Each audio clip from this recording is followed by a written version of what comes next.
Halo teman-teman, perkenalkan nama saya Muhammad Nawa Faroroji. Saya adalah mahasiswa S1 Manajemen Logistik Universitas Logistik dan Bisnis Internasional. Di sini saya akan menjelaskan Green Supply Management, strategi hijau untuk rantai pasok masa depan. Di era modern ini, kita semua bergantung pada rantai pasok global untuk memenuhi kebutuhan sehari-hari, mulai dari makanan, pakaian, hingga barang elektronik. Namun, pernahkah kita mempertimbangkan bagaimana proses panjang ini berdampak terhadap lingkungan? Menurut laporan dari Europe Environment Agency 2020, sektor transportasi saja menyumbang lebih dari 50% emisi gas rumah kaca di Eropa. Dan rantai pasok merupakan sistem kompleks yang banyak berkontribusi terhadap emisi tersebut. Untuk menjawab tantangan ini, muncul konsep Green Supply Management, sebuah pendekatan terintegrasi yang menggabungkan efisiensi rantai pasok dengan prinsip keberlanjutan lingkungan.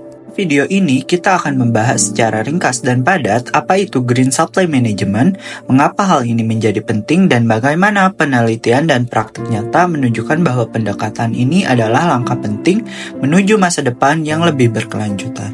Green Supply Management adalah strategi yang mengintegrasikan prinsip ramah lingkungan ke dalam seluruh proses manajemen rantai pasok, mulai dari pengadaan bahan baku, produksi, penyimpanan, distribusi, hingga pengelolaan limbah. Tujuannya bukan hanya untuk mengurangi dampak lingkungan, tetapi juga menciptakan efisiensi biaya dan meningkatkan nilai bagi konsumen. Phoebe dan Eagles 2007 dalam Annals of Operation Research menjelaskan bahwa penerapan prinsip-prinsip optimasi dalam Green Supply Management dapat menurunkan jejak karbon dan mendorong efisiensi logistik.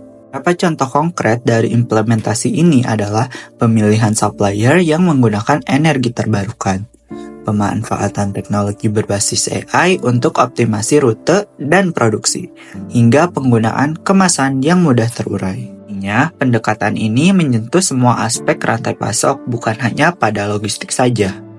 Mengapa Green Supply Management ini menjadi sangat penting?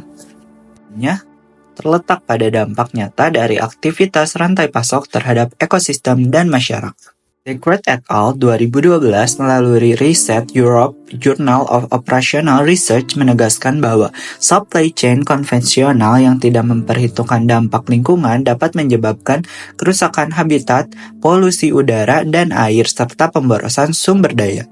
Namun, menariknya, mereka juga menemukan bahwa pendekatan ramah lingkungan dalam rantai pasok justru membuka peluang efisiensi biaya jangka panjang dan membangun reputasi perusahaan hingga menarik perhatian konsumen yang kini semakin sadar akan keberlanjutan. Di Indonesia sendiri, studi yang dilakukan oleh Putra dan Sutopo 2021 menunjukkan bahwa penerapan sistem manajemen rantai pasok hijau seperti smart routing dan green warehousing berhasil menurunkan emisi karbon hingga 18% dalam operasi logistik perkotaan. Ini membuktikan bahwa strategi ini tidak hanya relevan di negara maju, tapi juga sangat dibutuhkan dalam konteks lokal. Dari hal tersebut, mari kita lihat studi kasus dari dua pelaku industri. Jerman, perusahaan logistik raksasa DHL telah memulai program Go Green yang bertujuan mengurangi emisi karbon sebanyak 30% pada tahun 2030. Tidak hanya menggunakan kendaraan listrik, tapi juga mengoptimalkan sistem manajemen rute berbasis data dan menerapkan praktik kemasan berkelanjutan. Studi case yang kedua datang dari Indonesia, yaitu startup logistik seperti Paxel juga mulai menunjukkan perubahan signifikan. Mereka menerapkan armada kendaraan listrik di wilayah urban dan menyediakan program pengemasan ulang yang ramah lingkungan.